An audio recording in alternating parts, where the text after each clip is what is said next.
So hello welcome back my dear students. आज की इस वीडियो में हम देखेंगे कक्षा 10वीं प्रश्नावली 14.1 के प्रश्न संख्या 2 को सॉल्व करेंगे।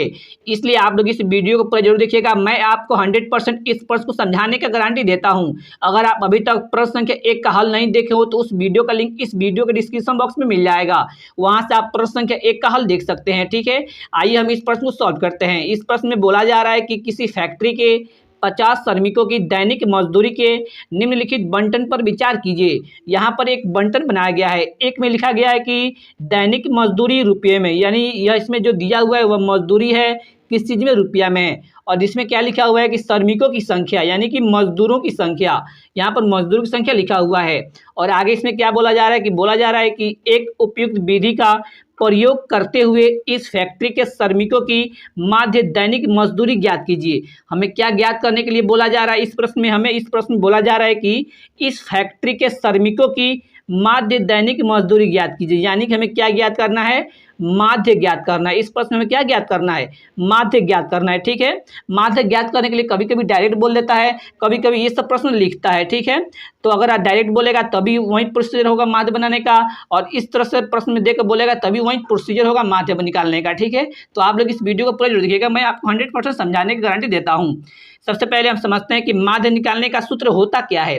तो माध्य निकालने का सूत्र क्या होता है? माध्य बराबर होता है सिग्मा एफ एक्स बट्टा एफ, यानी कि यहाँ पर इसको बोलते हैं सिग्मा और यह है एफ, और एक्स इसको बोलते हैं फिर सिग्मा और ये एफ। तो इसमें हम समझेंगे कि सिग्मा क्या होता है, एफ क्या होता है और एक्स क्या होता है। ठीक है, इसको हम बाद में समझाते हैं, पहले इसको हल करने के बाद में इसको समझाते हैं। आइए हम इसको हल करते हैं। सबसे पहले तो इसको हल करने के लिए हमें सबसे पहले करना क्या होगा? यह जो लिखा हुआ है, यह दिया हुआ है 36 कतार में दिया हुआ है। ठीक है, इसको हम ऊर्ध्वाधर में सबसे पहले इस तरफ बनाकर लिख देंगे। जैसे यहाँ पर हमको क्या करना होगा? 4 खंड बनाना होगा। जैसे यह हो गया एक खंड, एक यह खंड हो गया, और एक यह खंड हो गया, और एक यह खंड हो गया। ठीक है, इस तरह से हमें 4 एक ऊर्ध्वाधर खंड बनाना होगा। और इसमें क्या क्या लिखेंगे? एक में हम लोग लिखेंगे जो प्रश्न में दिया रहेगा उसको लिखेंगे। जैसे एक में क्या लिखा हुआ है? दैनिक मजदूरी रुपयों में, एक भाग में हम लिख लेंगे दैनिक मजदूरी रुपये में। दूसरे भाग में दिया हुआ है श्रमिकों की संख्या, तो दूसरे में लिख देंगे श्रमिकों की संख्या, और इसमें हम बताएंगे क्या लिखा जाएगा। ठीक है, तो सबसे पहले जो दिया हुआ है उसको हम लिख लेते हैं। सबसे पहले दिया हुआ है कि 100 से 120, तो यहाँ पर हम लिख देंगे 100 से 120। 100 से 120 रुपये कमाने वाले मजदूर संख्या कितनी है? 12 है, तो यहाँ पर हम इसके सामने 12 लिख देते हैं। उसी तरह है 120 से 140, तो लिखेंगे 120 से 140 रुपये कमाने वाले मजदूर की संख्या कितनी है? 14 है, तो 14 लिख देंगे। इसी तरह हम इसको सभी को उतार देंगे। इसको हम आइए हम इसको उतार लेते हैं। 140 से 160 रुपया कमाने वाले मजदूर की संख्या कितनी है? 8 है, तो 8 लिख लेते हैं। 160 से 180, तो लिख देते हैं 160 से 180 रुपये कमाने वाले मजदूर संख्या है 6, यहाँ पर 6 लिख देंगे। उसी तरह ये 180 से 200, 180 से 200 रुपये कमाने वाले मजदूर संख्या कितनी है? यहाँ पर 10 है, तो 10 हम लिख देते हैं। बस यहाँ से हमारा प्रश्न का काम खत्म हो गया। अब यहाँ से हम कैसे बनाएंगे, आइए हम उसको आप लोग समझिए और हम समझाते हैं। ठीक है, इसके बाद जो प्रश्न में दिया रहेगा उसको लिखने के बाद हम करना क्या होगा? जो इसमें एक खंड बाकी रह रहा है इसमें हम एक में लिखेंगे एक्स। एक्स बोलते किसको है? एक्स को हम लोग बोलते हैं वर्ग चिन्ह। आप लोग याद कर लीजिएगा, एक्स किसको बोलते हैं? वर्ग चिन्ह को हम लोग एक्स बोलते हैं। तो एक्स कैसे ज्ञात करेंगे, आइए हम उसको समझते हैं। जैसे यहाँ पर दिया हुआ है कि 100 से 120, यह क्या है? ये सब हमारा वर्ग अंतराल है। जहाँ पे इस तरह से लिखा रहेगा क्या होगा? वो हमारा वर्ग अंतराल होगा। ठीक है, और इसके जो सामने दिया रहता है वह होता है हमारा ब्रह्मवार्ता, यानी ये सब क्या दिया हुआ है? ये ब्रह्मवार्ता दिया हुआ है। और ब्रह्मवार्ता को किस चीज़ से लिखते हैं? ब्रह्मवार्ता को हम लोग लिखते हैं एफ से। आप लोग इसको याद कर लीजिएगा कि ब्रह्मवार्ता को हम लोग एफ से लिखते हैं, यानी कि ये सब दिया हुआ है जो एफ का मान दिया हुआ है। ठीक है, उसके बाद हम यहाँ से एक्स निकालते हैं। जी हाँ, हमारा वर्ग अंतराल है, यह हो गया ब्रह्मवार्ता। तो एक्स निकालने के लिए हम लोग ब्रह्मवार्ता का उपयोग नहीं करते हैं। किसका उपयोग करते हैं? हम वर्ग अंतराल का उपयोग करते हैं। कैसे निकालते हैं? एक्स से देखिए यहाँ पर है 100 से 120, तो क्या करेंगे? 100 लिख देंगे, अब प्लस 120 लिख देंगे। ठीक है, यह हो गया निचली, यह हो गया ऊपरी वर्ग सीमा। अब बट्टा के नीचे हम 2 कर देंगे। इस तरह से हमारा वर्ग चिन्ह निकलता है। इसको जोड़ेंगे, जोड़ने के लिए बोल रहा है तो जोड़ेंगे, कितना हो जाएगा? यह हो जाएगा 220, और बट्टा 2 करेंगे और इसको काटेंगे तो कितना बार कटेगा? यह कट जाएगा 110 बार में, यानी कि इससे हमारा एक्स निकल गया कितना? 110 निकल गया। उसी तरह इससे निकालेंगे 120 से 140 है, तो क्या करेंगे?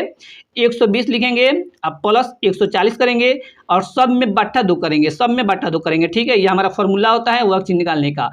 इज इक्वल टू, इसको जोड़ेंगे तो ये कितना हो जाएगा 260 है बट्टा 2, इसको फिर काटेंगे तो ये कितना बार में कट जाएगा 130 बार में कट जाएगा, यानी कि इस वर्गांतर का वर्ग कितना हो गया 130 हो गया। ठीक है, इसी तरह आप निकाल लीजिएगा, जैसे कि अब इसको निकालेंगे और इसको जोड़ेंगे तो कितना होगा, यह होगा 300 और 300 के बट्टा 2 यानी 2 से काटेंगे तो कितना हो जाएगा, यह 150 हो जाएगा। ठीक है, उसी तरह इसको और इसको जोड़ेंगे तो कितना होगा, यह होगा 340 होगा, इसको जोड़ेंगे तो यह होगा 340 और बट्टा 2 यानी 2 से काटेंगे तो यह हो जाएगा 170।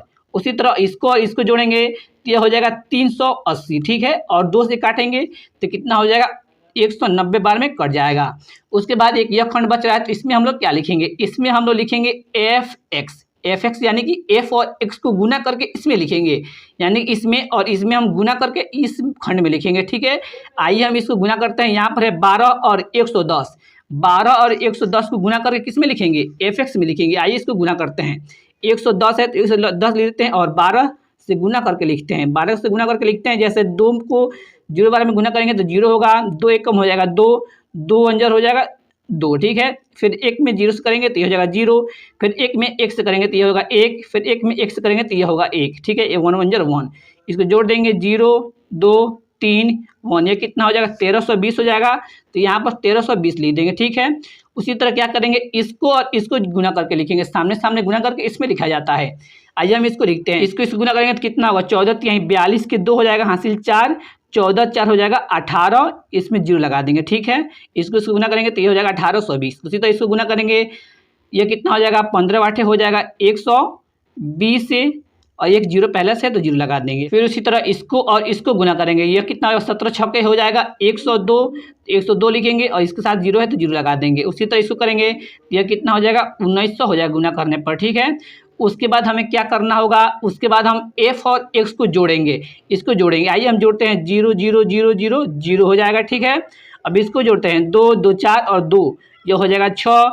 फिर हम इसको जोड़ते हैं, 9 2 11 11 8 19 19 3 हो जाएगा, 22 के 2 हाथ में हो गया 2 यानी हासिल 2 हो गया, और 2 को 1 3 1 4 1 5 1 6 1 7, यह कितना हो गया 7260 आ गया। किसको जोड़ने पर, एफ एक्स को जोड़ने पर हमें आया है 7260, तो हम यहाँ पर लिख देंगे एफ एक्स, यानी कि एफ एक्स को जोड़ने में कितना आया है 7260, और इसके साथ हम सिग्मा लगा देंगे, यानी सिग्मा का मतलब होता है क्या, यानी कि जोड़ने पर। किसको जोड़ने पर, यहाँ आप एफ एक्स लिखे हैं तो एफ एक्स को जोड़ने पर आ गया 7260।